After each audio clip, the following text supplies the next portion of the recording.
सफल बने, समर्थ बने, पावन बने जीवन। मीठी मुरली सुन के पाए सुख सघन।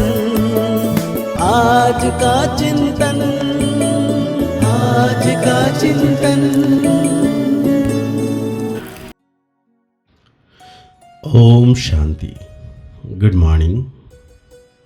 प्यार का सागर मीठा बाबा, पवित्र जीवन बनाने वाले पवित्रता का सागर शिव बाबा, हम बच्चों को आज कह रहे हैं गृहस्थ व्यवहार में रहते हुए ऐसा ट्रस्टी बनो जो किसी भी चीज में आसक्ति ना रहे।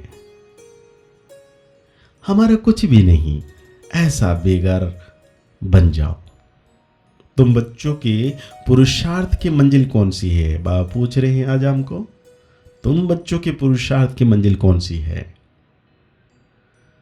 बाबा कहते हैं आप मैं मर गई दुनिया, मतलब आप मरे तो मर गई दुनिया, यही है तुम्हारी मंजिल।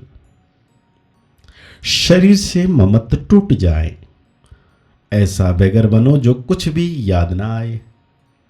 आत्मा और शरीर बन जाए, बस हमको वापस जाना है। ऐसा पुरुषार्थ करने वाले बेगर टू प्रिंस बनते हैं। तुम बच्चे ही फकीर से अमीर, अमीर से फकीर बनते हैं।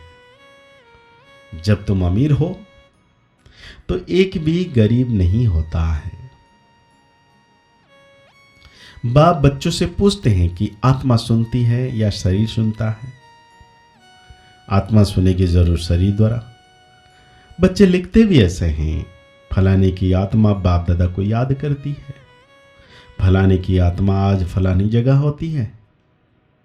यह जैसे आदत पड़ जाती है।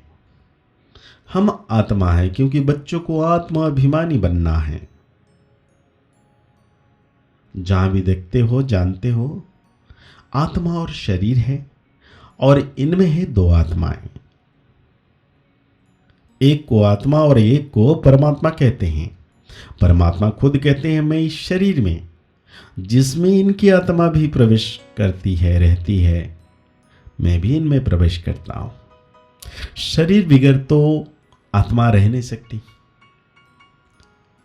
अब बाप कहते हैं अपने को आत्मा समझो। अपने को आत्मा समझेंगे तब बाप को याद करेंगे और पवित्र बन शांति धाम में जाएंगे। फिर देवी गुण जितना धारण कर और कराएंगे, सुदर्शन चक्रधारी बनकर और बनाएंगे, उतना ऊंच पद पाएंगे। तो ऊंच पद पाने का आधार क्या है? जितना हम धारण करेंगे और कराएंगे, जितना हम बनेंगे और बनाएंगे। बाबा कहते हैं तुम यही समझाएंगे कि बाप सभी आत्माओं व बच्चों को कहते हैं मुझे याद करो। सभी आत्माओं को पावन बाप ही बनाते हैं। बाप कहते हैं मेरे सिवाय और कोई याद ना करो। मेरी अव्यभिचारी याद रखो तो तुम्हारी आत्मा पावन बन जाएगी। पतित पावन में एक ही हूं, मेरी याद से ही आत्मा पावन बनेगी। इसलिए कहते हैं बच्चों मां में कम याद करो। बाप ही पतित राज्य से पावन राज्य बनाते हैं, लिबरेट कराते हैं। कहां ले जाते हैं? शांति धाम, फिर सुख धाम। मूल बात है पावन बनने की। 84 का चक्र समझाना भी सहज है, लेकिन मूल बात है पावन बनने की। इसलिए बाबा कहते हैं मां में कम याद करो और दैवी गुण धारण करो। बाबा कहते कहीं भी जाना, लेकिन बेज तो सारा साथ में लेके जाना। तुम जानते हो हम बेगर टू प्रिंस बनेंगे। पहले तो श्री कृष्ण बनेंगे ना। जब तक श्री कृष्ण ना बने तब तक श्री नारायण बन ना सके। बच्चे से बड़ा हो तब नारायण नाम मिले। तुम कहते हो बाबा के शरीर को नहीं देखना है, बुद्धि चली जाती है ऊपर। भले यह लोन लिया हुआ है, शरीर है, परंतु तुम्हारी बुद्धि में है। हम शिव बाबा से बात करते हैं, तुम कहते हो बाबा के शरीर को नहीं देखना है। बाबा कहते हैं यह तो किराए पर लिया हुआ रथ है, उनका थोड़ी है। यह तो जरूर है, जितना बड़ा आदमी होगा तो किराया भी बहुत लगेगा। मकान मालिक देखेगा राजा मकान लेते हैं तो 1000 किराए का 4000 बोल देगा, क्योंकि समझते हैं ये तो धनवान है। राजे लोग कभी भी बोलेंगे नहीं यह तो जास्ती लेते हो, नहीं, उनको पैसे आदि की परवाह नहीं रहती है। वो खुद कोई से बात नहीं करते, प्राइवेट सेक्रेटरी ही बात करते हैं। आजकल तो रिश्वत बिगर काम नहीं चलता। बाबा तो बहुत अनुभवी है, वो लोग बड़े रॉयल होते हैं। चीज पसंद की बस फिर सेक्रेटरी को कहेंगे इनसे फैसला करके ले आओ, ऐसे माल खोल कर रखेंगे। महाराजा महारानी दोनों आएंगे, जो चीज पसंद होगी उन पर सिर्फ आंखों से इशारा करेंगे। सेक्रेटरी बात कर बीच में अपना हिस्सा निकाल लेते हैं। कोई कोई राजाएं साथ में पैसा ले आते हैं, सेक्रेटरी को कहेंगे इनको पैसा दे दो। बाबा तो सबके कनेक्शन में आए हैं, जानते हैं कैसे कैसे इन्हों की एक्ट चलती है। जैसे राजाओं के पास खंजाची रहते हैं, वैसे यहाँ भी शिव बाबा का खंजाची है। यह तो ट्रस्टी है। ब्रह्मा बाबा के लिए बोल रहे हैं बाबा, बाबा का इनमें कोई मोह नहीं है। इसने अपने पैसे में ही मोहर नहीं रखा, सब कुछ शिव बाबा को दे दिया, तो फिर शिव बाबा के धन में मोह कैसे रखेंगे। यह ट्रस्टी है। जिनके पास धन रहता है, आजकल तो गवर्नमेंट कितना जांच करती है, बिलायत से आते हैं तो एकदम अच्छी रीति जांच करते हैं। अब तुम बच्चे जानते हो कैसे बेघर बनना है, बस कुछ भी याद ना आए। हाँ, गरीब को दान में देते हो तो उसका रिटर्न में मिल सकता है। धर्मशाला बनाते हैं तो बहुत मनुष्य जाकर वहां विश्राम पाते हैं, तो दूसरे जन्म में अल्पकाल के लिए सुख मिल जाता है। कोई हॉस्पिटल बनाता तो भी अल्पकाल के लिए सुख मिलता है, एक जन्म के लिए। तो बेहद का बाप बच्चों को बैठ समझाते हैं इस पुरुषोत्तम संगम युग की बहुत महिमा है। तुम्हारी भी बहुत महिमा है जो तुम पुरुषोत्तम बनते हो। तुम ब्राह्मणों को ही भगवान आकर पढ़ाते हैं, वही ज्ञान का सागर है। बाप कहते हैं मैं तो,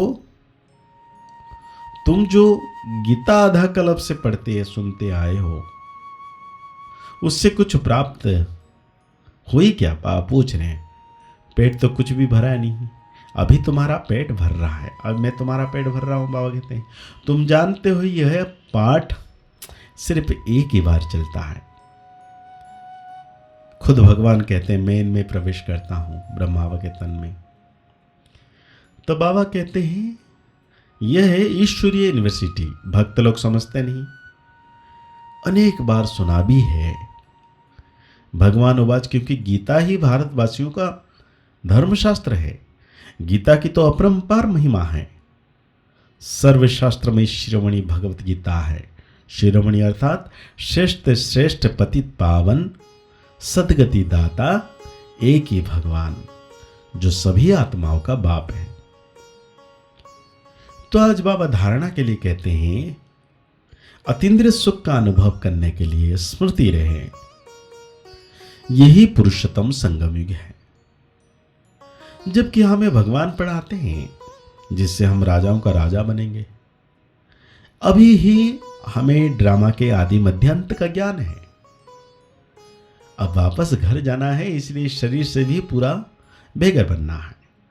इसे भूल अपने को शरीर आत्मा समझना है। तो आज बाबा हम बच्चों को वरदान देते हैं सदा संतुष्ट रह। अपनी दृष्टि वृत्ति कृति द्वारा संतुष्टता की अनुभूति कराने वाले हैं। संतुष्ट मणि भव।